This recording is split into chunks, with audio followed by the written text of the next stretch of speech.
What if the very thing everybody's telling you to chase, which is work-life balance, and when I say everybody, I mean everybody. I mean your parents, your friends, your sisters, your brothers, the people close to you, people on TV, people on the news, people everywhere, even on YouTube. You watch videos from people, oh, work-life balance, work-life balance. What if this thing everyone is telling you to chase is actually draining you?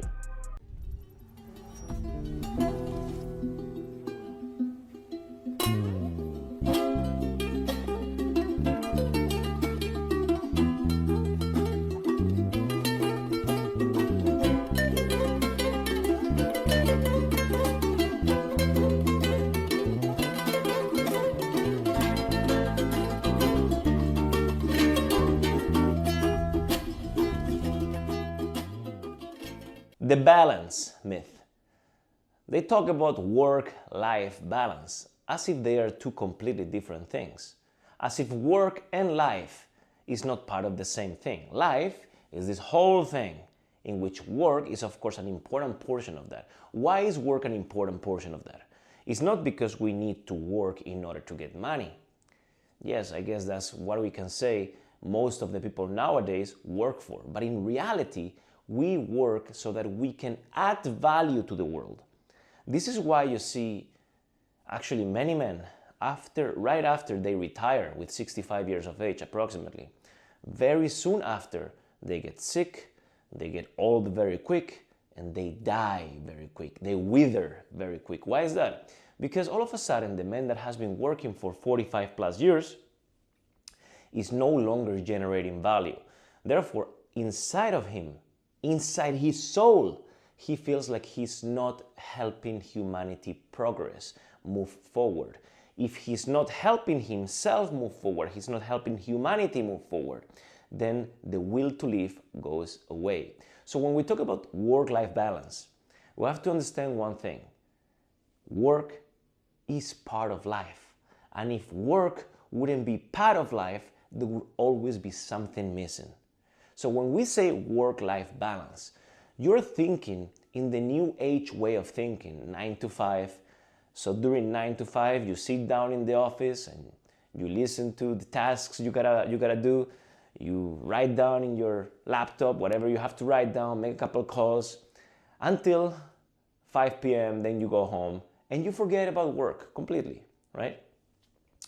If you're an employee in a company you don't care about, if you're an employee working in a career path that you don't care about, that doesn't fulfill you, then of course you will always chase work-life balance.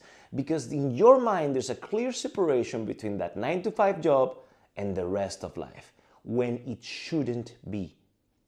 And here, this is the point I want to make with this video.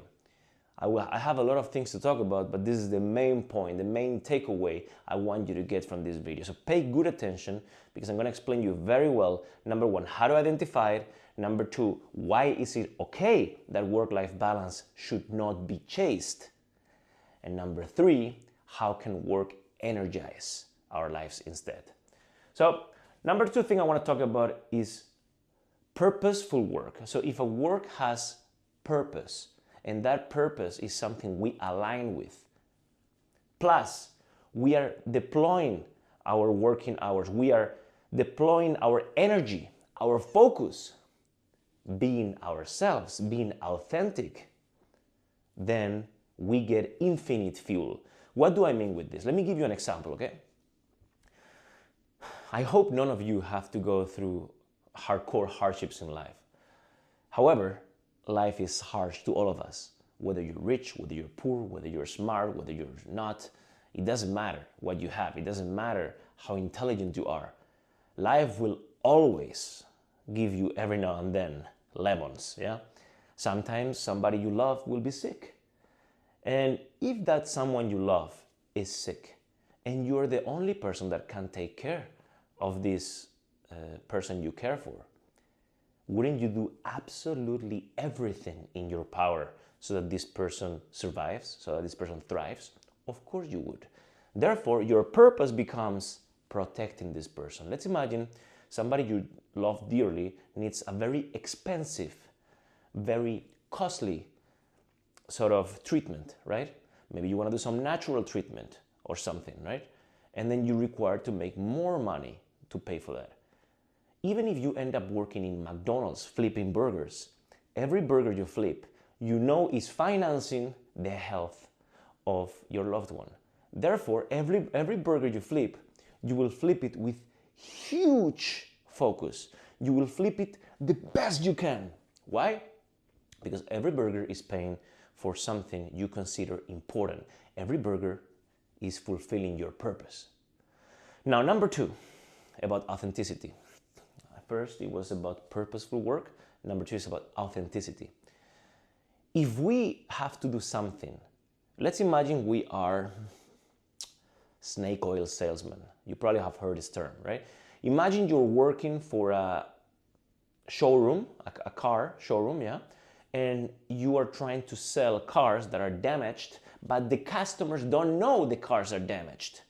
Now imagine you yourself are a fantastic person. You have a kind heart and you really care for people. You are empathetic. You have empathy within your heart. You feel for people. Well, if you're trying to sell damaged cars, hidden damaged cars to people, you will never feel good about doing that. Why? Because that purpose is not being fulfilled, number 1, but number 2, you're not being able to be authentically yourself. Who are you in this case? You're an empathetic person that connects with people and makes them feel good, tries to improve their life. But instead, you're selling them a broken car for a price of a perfectly healthy car. Therefore, you will not feel good about it. Therefore, you are not deploying your energy authentically. You're not being authentic. Eventually, what will you seek? Work-life balance. If you're not feeling like the job is filling your purpose, plus if you're not feeling like you can be yourself or you are being yourself in that job, then you will seek work-life balance. Number 3, if you're chasing balance, that means the career is not fulfilling, which is what I just told you in the previous point. Basically, I want you to think about seeking balance as a red flag that your body, your mind is raising. It's like raising the flag and telling you, hey, please pay attention. This is not for you. You know, the most accomplished people that happen to be most of the times people that truly love what they're doing, they will very often tell you, and I will put myself in that group, we will often tell you, I'm working all the time. Because even when I'm with my family, even when I'm playing paddle, working out in the gym, even when I'm doing all those things, work is part of life because the work I'm doing is fulfilling my life's purpose, and I can do so, and I do so authentically within my character, with how I am. Therefore, every time I'm out for dinner with someone, with a loved one, every time I'm out there playing paddle, football, boxing, whatever it is I'm doing, I have work in the back of my head, and everything that happens around me, I try to connect it with my work, because work is an incredibly important aspect of life, right? What does authenticity mean? This is important because when I say authenticity, many people misunderstand what authenticity means. But let me give you an example, right? You probably have heard of Hormozi, right? Alex Hormozi. He's the talk all around YouTube and Twitter and stuff like this. Why is that? Because he's a marketing genius. He truly is very good at marketing, but most importantly, he has become the voice for pragmatism in business, right? He has a very grounded set of opinions that are very pragmatic and very applicable and practical for business, right? And I remember seeing videos of him long ago, years ago, yeah? He was not big yet. And I remember telling myself, well, this guy, clearly he's knowledgeable, right? But in this life, you cannot become extremely large just by being knowledgeable only. You need to have an entertainment factor. You need to be special in some way, right? Oh boy, was I wrong. Of course, now since then I've learned a lot, right? But now it is very clear to me that what he did was he owned a niche that felt very authentic to him because he himself is not like necessarily funny, not a comedian, right? He's not necessarily entertaining, but he's very well spoken, he's very knowledgeable, and he can make complex thoughts, he can explain them very simplified in a way that is understood by everybody, right? He kept going and going and going, and after years, many years of hard work, dedication, a lot of content output, he became what possibly is now the largest, I guess you can say, business coach in the world, right? But I guarantee you that if you would have seen one of these videos where he had 35 views, I guarantee you, most of you would have thought, this is not gonna work. Well, guess what? He kept going, being authentic to himself, and eventually he found his niche, and his niche became no longer a niche. His niche became a big thing. Back then, it was not sexy to be good at business. I believe Gary Vaynerchuk was one of the first guys that became sort of quote unquote sexy for the youth pertaining being good at business. But before Gary Vaynerchuk, before Tony Robbins, before people like Alex Hormozi, people like this, it was just not appealing. Most young people wanted to be football players, singers, rappers, whatever it is, right? But now you have a new group of people that are focused on self-development, focused on hustling, focused on making money, focused on creating value for the world, focused on things that they believe add value into the world, right? And then is when people like Hormozi came up on top, most importantly because they were authentic for a very, very long time. Now, why am I telling you this? I'm telling you this because all of you are unique in your own way. So when I say be authentic, I really mean it as big as I can make that concept. You have to understand this. It doesn't matter how boring you think you are. It doesn't matter how bad you think you speak. There is something that makes you special. And that's something that makes you special, which you do better than me, which you do better than Hormozi, which you do better than Cristiano Ronaldo, which you do better than Elon Musk, is that something that you have to double down on, right? And do so in a long enough time frame you cannot lose. You will feel like whatever you're doing is fulfilling you at a character level because you're being authentic, and very likely it's gonna fulfill your purpose too. What's next? Balance kills ambition.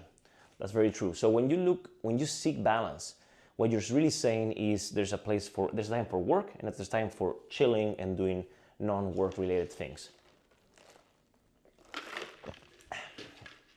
But when you disconnect from work like this, right? 100% disconnection, the ambition goes away until the next day, 9 a.m. when you arrive to the office and again you're working, but you don't care enough because you haven't prepared the day before. You haven't thought about your job the day before. You haven't thought about your skills, developing your skills the day before. Chances are when you create work-life balance and you separate work from life, chances are you're not reading books that help you develop yourself. You're not doing things that help you develop yourself. You're not deploying effort in actually becoming better at generating value for others, which is what work really is. So when you seek work-life balance, what you're really saying is, I'm gonna do my job from 9 to 5, and then I don't care about anything or anyone. I'm gonna be selfish for 1/3 of my life. And that's gonna do you no good. Because those that are successful are those that learn how to generate value for the world, continue upgrading themselves, continue improving non-stop. Not after you finish university career, if you did. I haven't. I actually just did high school until 14, 15 years old, and I stopped. But if you finished a career in university and then you stopped reading books, then I guarantee you did not benefit from that time in university. In fact, the fact that after your official school time, you stopped learning is telling me a lot about your character and about your unwillingness to want to create more value for the world. And I know for a fact, if you are not focused in creating value for others, you're never gonna make it big in the world of business or in your career, and you're never gonna be fulfilled. Identity fix. Okay, now we go for the fix, right? How do we fix this then? I explained to you the theory, I explained to you the practical reasons why this is happening, I explained to you the why. Now, I want to explain to you the how to fix the situation. You have to fix your identity. And the number one thing I want you to think about is that you gotta become someone whose work fuels them. What does that mean? Just look at your day-to-day. What do you do when you wake up? Maybe you wake up and the first thing you do is open your phone, check some Instagram Reels or whatever, TikToks, whatever it is. Maybe you watch some YouTube, watch some Reddit, whatever, and you don't meditate, you don't visualize, you don't think about what your life should be looking like, you don't think about what skills you should be developing further, you don't think about which things you could be doing better, you don't think about the things you do very well so you can double down on them, you don't think about the things you do very bad so you can work on them and improve them, you don't think about self-development at all, you don't think about how I can add value, how can I add value to others, which equals typically money, earn more money. You add value to me, if I purchase that value, I pay you money. That's how it works. You give me a service or a product, I give you money. I give you money and you give me a service or a product, right? So you gotta think about everything you do in the day-to-day.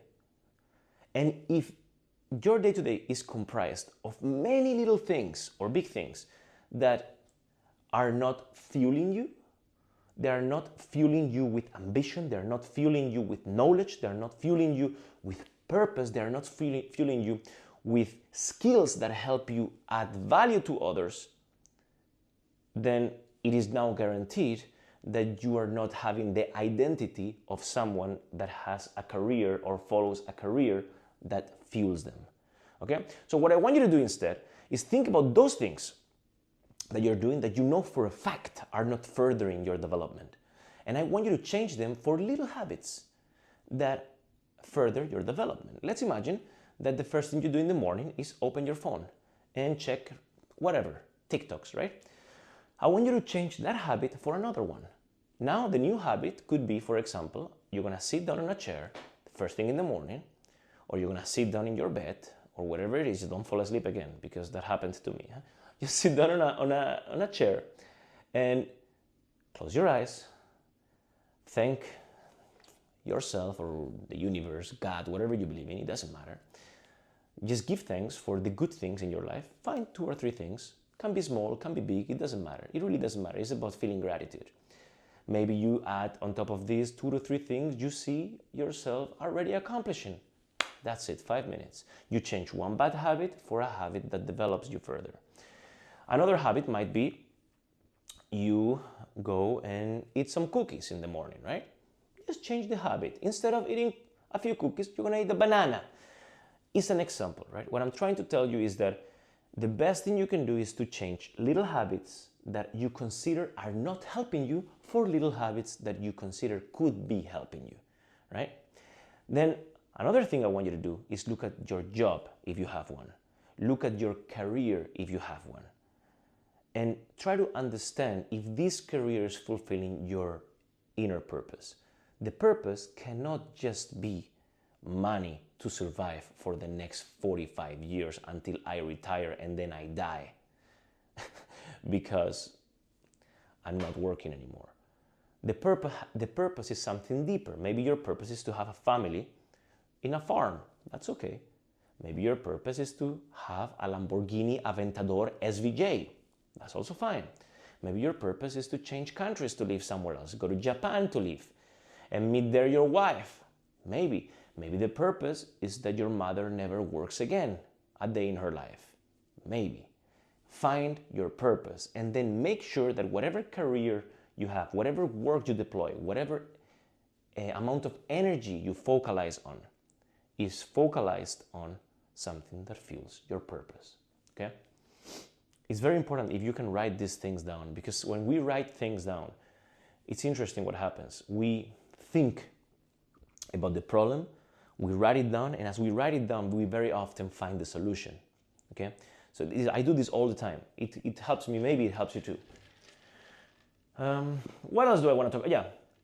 Follow the warning signs. Okay? like I told you, when you're seeking work-life balance, this is your body and your mind raising an orange flag, a red flag saying, hey, careful, you're not doing what you should be doing. Your life doesn't look like how it should look like. Question these things, okay? Your body is so intelligent. Body is so intelligent. It's giving you signals all the time. Don't avoid eye contact with those signals. Seek those signals. Try to understand what those signals mean. And now I have a question for you.